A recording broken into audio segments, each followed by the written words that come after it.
Welcome to AI Unraveled, your daily briefing on the real-world business impact of AI. This week saw massive strategic hardware bets, urgent ethical crackdowns, and a blurring of the line between consumer tech and enterprise risk. In the headlines, hardware and strategy.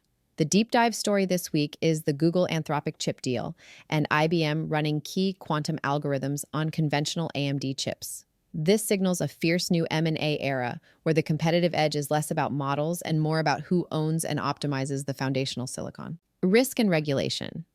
We saw OpenAI crack down on deepfakes after major backlash in Hollywood, and a startling open letter demanding a halt to superintelligence development from leading researchers. The regulatory spotlight is now intense on generative models as deepfakes worsen across video tools, raising the cost of legal and reputational risk for every enterprise. The MLOps footprint. Amazon plans to replace 600,000 workers with robots, underscoring the shift to automated warehouse operations. Meanwhile, Yelp went full stack on AI, from menus to receptionists, proving that every consumer-facing platform is now an AI company first. We dive into all these stories, plus the MLK deepfake scandal, the AI search battle heating up, and the deep AI angle on the World Series and the tragic Alaska Airlines data center outage. A clear lesson in single-region failure for centralized inference co-pilots. But first, a quick word for the enterprise builders.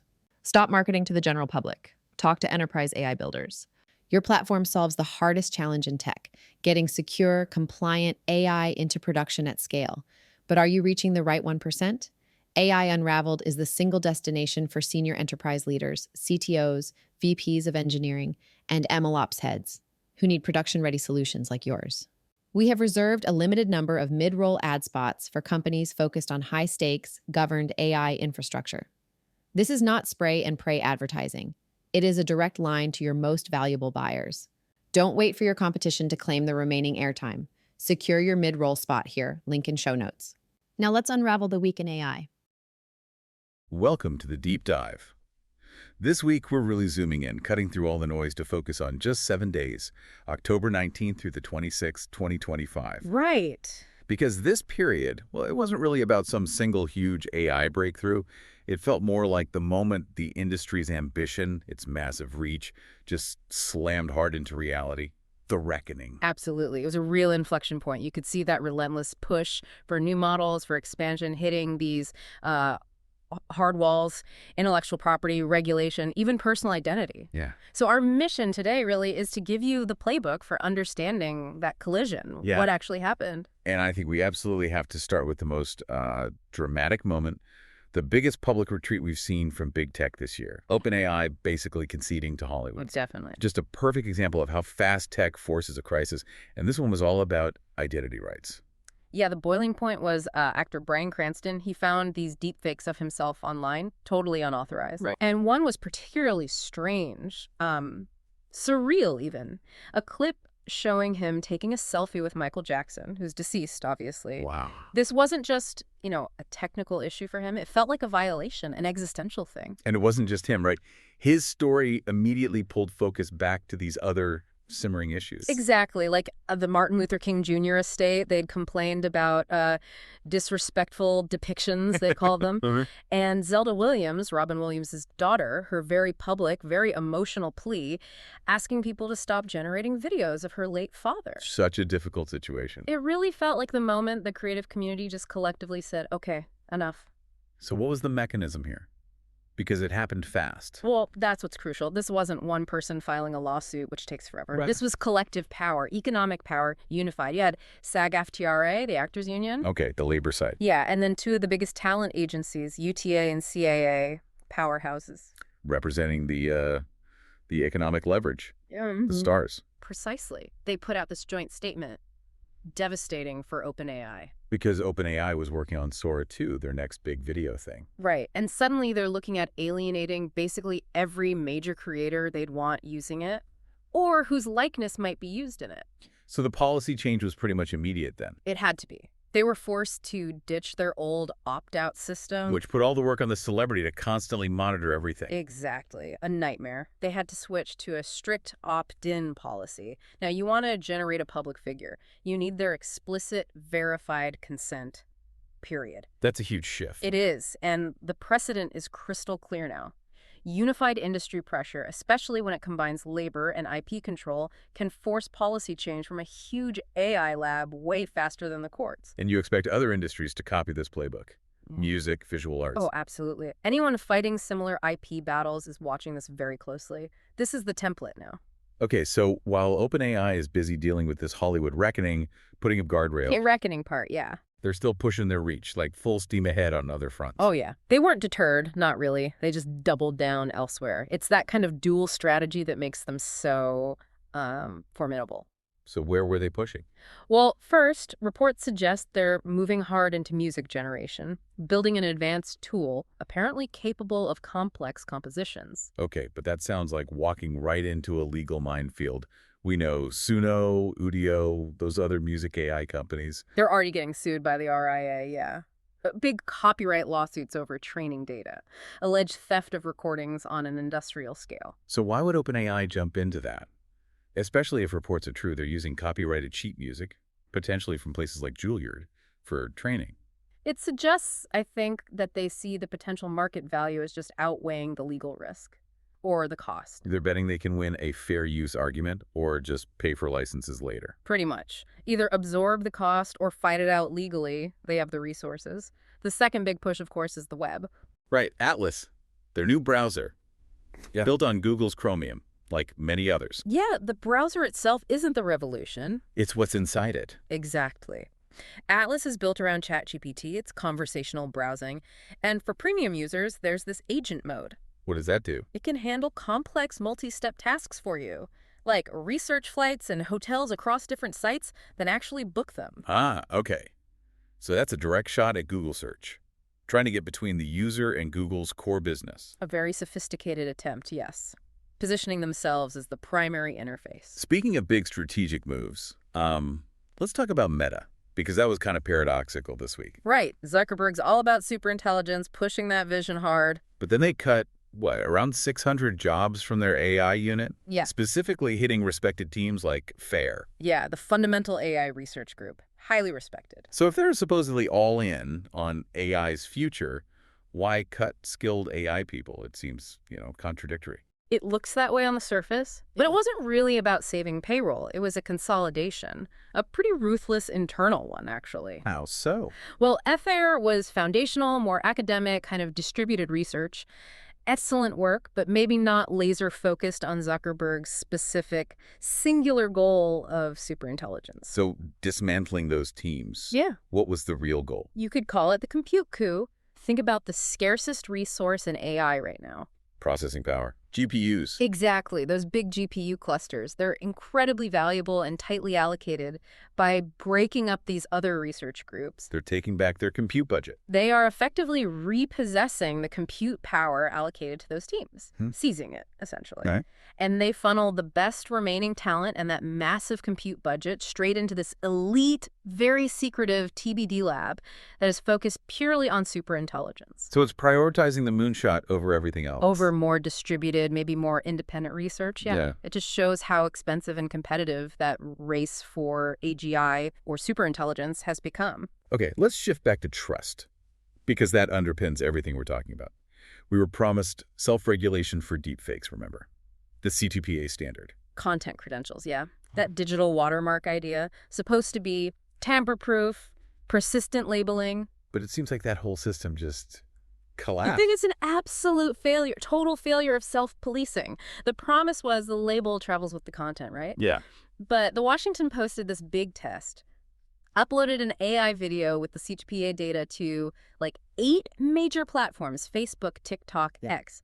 They all basically ignored it, failed completely to display the authenticity markers visibly, stripped it out, or just didn't implement it. Was there anyone who did anything? Well, Google's YouTube did add a warning, but Right. they buried it. You had to click deep into the video's description, into the metadata to even find it. Not exactly prominent. Why? Why are platforms refusing to do this? If the tech exists to label fake stuff, why ignore it? I mean, it really boils down to the money, doesn't it? The business incentive. How so? Platforms have this huge disincentive to label viral content, stuff getting tons of engagement, as fake or AI generated. Because transparency might slow it down, lower engagement. Exactly. Lower trust, slow down shares, hurt engagement.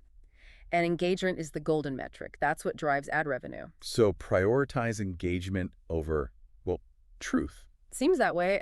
Look at YouTube's other move, this new likeness detection tool for creators. Right. It lets high-profile creators request takedowns of deepfakes using their likeness. It's reactive. It placates their most valuable users. Without actually implementing platform-wide transparency that might hurt the numbers overall. Precisely. Classic appeasement, really. Protect the stars, but avoid the broader, potentially costly transparency issue. So self-regulation failed, which means regulation is stepping in. The regulatory hammer is definitely falling now, globally. We're seeing a big shift away from voluntary stuff towards actual legal mandates. Where are we seeing this most strongly? India's taking a really aggressive approach. They've got draft IT rules requiring mandatory prominent labeling of synthetic content. How prominent? They're talking about the label covering at least 10% of the visual area or the duration. 10%. That's really visible. You couldn't miss that. No, it forces immediate acknowledgement that it's synthetic. Unprecedented visibility, really. And here in the U.S.? Well, enforcement of the Take AI Down Act is coming up next year. That targets the non-consensual deepfake porn issue. Okay. And there's other legislation pending, like the End No Fakes Act. That aims to ban unauthorized AI voice and likeness replicas, a direct legislative echo of the whole Bryan Cranston situation. Right, connecting back to that identity crisis. The message from governments is getting pretty clear. That old safe harbor protection platforms had for user content. It's shrinking fast when it comes to AI-generated fakes. They're shifting the liability back onto the platforms. Seems like it. Shifting accountability for the fakes onto the giant platforms that amplify them, not just leaving it with the person who uploaded it. Okay, so away from the controversies and regulations for a moment, where's the actual money flowing? You mentioned this maturation towards specialized AI. Yeah, what we're calling vertical AI. This is the enterprise gold rush phase. Maybe. Meaning, general AI models like ChatGPT, they're impressive, sure, but they're generic. Big companies need custom solutions, proprietary, and crucially, brand-safe solutions built on their own data. Like Adobe's AI Foundry. Exactly. They're building custom generative models for huge clients. Think Home Depot, Disney. So Disney gets an AI that only knows Disney stuff. Pretty much. Trained only on Disney's own approved data. So it generates images that look like Disney, talk like Disney, without the risk of, weird hallucinations or pulling in copyrighted material from the wider web. Total brand safety. And in other sectors, like science. Anthropic rolled out Claude for life sciences, integrating their AI Claude with research tools like 10x Genomics, PubMed. Making it easier for scientists. Yeah, lowering the barrier, letting researchers use natural language to query and analyze these incredibly complex biological data sets, speeding up research, potentially quite dramatically. And finance. OpenAI's Project Mercury. That sounded wild. Hiring over 100 former bankers from Goldman Sachs, JP Morgan. Yeah, people who used to be some of the highest paid junior analysts and associates in the world. To do what? Train AI. To train AI models specifically on junior investment banking tasks, complex financial modeling, building those detailed pitch decks, first drafts of market analysis. Automating the expensive grunt work. That seems to be the goal. Automating high-cost, high-volume tasks that normally need armies of entry-level analysts. A very targeted play in a very lucrative sector. But okay, despite all this investment, all this vertical specialization, we're also hearing some serious reality checks from inside the industry itself. Oh, definitely. The biggest maybe came from Andrej Karpathy, OpenAI co-founder. He basically dismissed the current hype around agentic AI, these autonomous systems marketed as virtual assistants or coworkers. He called it SLIPE. Slop. That's pretty blunt, especially for tech being sold for millions to corporations. It is blunt. He argued the systems are still cognitively lacking, fundamentally overhyped. He even suggested the hype might be more about raising funds than actual current capability. He thinks real autonomous agents are further off. He said maybe a decade away from being truly reliable. A big reality check. And that technical skepticism, it contrasts sharply with the other big warning this week, the existential one. Right. The open letter. Over 800 people signing on. Big names. Geoffrey Hinton, one of the godfathers of AI. Steve Wozniak. Prince Harry, oddly enough. 5 Nobel laureates. All demanding what? Demanding a halt.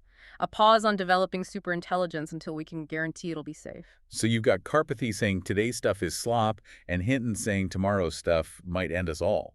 It perfectly captures the anxiety, doesn't it? You've got executives selling the current agents, engineers saying they're not ready, and pioneers worried about the ultimate endgame, like the industry is speaking 3 different languages at once. Okay, let's try and tie some of this reach and reckoning together with a real-world story, the Louvre robbery. Yes. The $108 million jewel heist.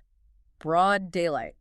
Yeah. Very brazen. But the reckoning part wasn't the crime itself, was it? It was the digital fallout. Exactly. The failure of evidence. This photo taken outside the museum just went completely viral. The man in the fedora and umbrella. Yeah. And instantly, social media decides, that's him. The lead detective looks like something out of a film noir. Globally accepted as fact almost immediately. Total fabrication, though. Complete fabrication. The fedora detective. It just shows how fast human-driven misinformation can spread based on nothing but an image and imagination. A tendency generative AI is now set to automate, potentially infinitely. But the irony is the actual investigation. The actual investigation, 100 detectives working it. They're relying heavily on the reach of AI-powered systems. Oh. Fusing video from multiple cameras, using re-identification models to track people across feeds, trajectory analytics to predict movements, monitoring the gem trade. So AI is both powering the fantasy fake and the real, painstaking police work. Exactly. The fake viral narrative versus the quiet, essential tool of the actual truth-finding. Perfect illustration of the week. So wrapping this up, it feels like 3 key tensions really defined this week. I think so. First, the crisis of identity. Bryan Cranston, the forced consent rules. Who owns your digital self? Second, the crisis of evidence. The C2PA watermark failure. How do we trust what we see online? And third, the crisis of ambition. Carpathy calling agents slop versus the call to halt superintelligence. How fast should we go, and can we even control it? And the synthesis, I think, the thing connecting a lot of this is that clear move towards specialized vertical AI, Project Mercury in finance, Adobe's AI Foundry for brands. Right. The powerful AI getting locked inside corporate gardens. Exactly. The most advanced, specialized intelligence is increasingly being built and housed within these closed, proprietary corporate ecosystems, trained on their private data. Which leads to a pretty big closing question for our listeners, maybe. I think it does. If this powerful, tailored AI lives inside private corporate walls, trained only on their data, does that concentration of power and the unique knowledge that AI develops from that private data ultimately make the technology easier or harder for governments to understand and regulate in the long run? When truth or capability is proprietary, what does oversight even look like? What does it mean for public knowledge versus corporate knowledge? It's a huge question. Definitely something to chew on. Ah, Okay, that's our deep dive for this week. Thanks for joining us. thanks for listening. That's it for today's deep dive. We hope you walked away with actionable insights for your enterprise strategy. Before you go, let me remind you of the unparalleled value of this platform.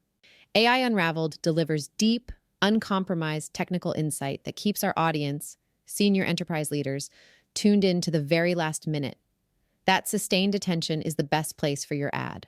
This is your opportunity for a direct line to your most valuable buyers, the CTOs, VPs of engineering, and MLOps heads who sign off on high-stakes infrastructure.